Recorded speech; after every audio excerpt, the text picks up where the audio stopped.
Welcome to அஞ்சலிப்படி channel.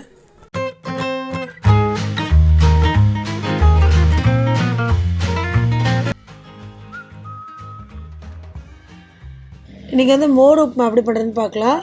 அரை cup அரிசி மாவு போட்டுக்கோங்க. அரை கப்பு தயிர் ஊற்றிக்கோங்க. தயிர் கொஞ்சம் புளிப்பாக இருந்தால் நல்லாயிருக்கும். அது நல்லா மிக்ஸ் பண்ணிக்கோங்க.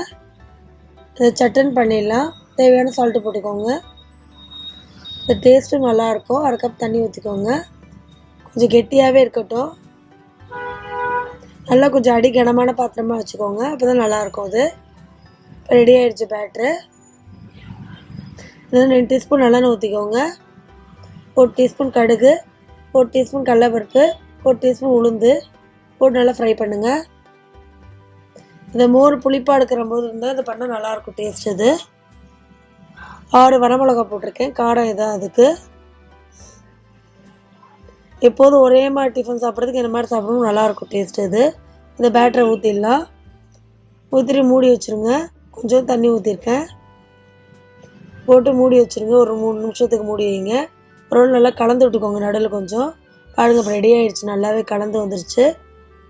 1 டீஸ்பூன் எண்ணெய் ஊற்றிக்கோங்க. நல்லெண்ணெய் ஊற்றிக்கோங்க. இந்த சட்டன் பண்ணிடலாம். அது நல்லாவும் இருக்கும், டேஸ்ட்டும் நல்லாயிருக்கும். இது ட்ரெடிஷ்னல் டிஷ். இது பாருங்கள் ரெடி ஆகிடுச்சு. பிடிச்சா லைக் பண்ணுங்கள், ஷேர் பண்ணுங்கள், சப்ஸ்கிரைப் பண்ணுங்கள். தேங்க்ஸ் ஃபார் வாட்சிங்.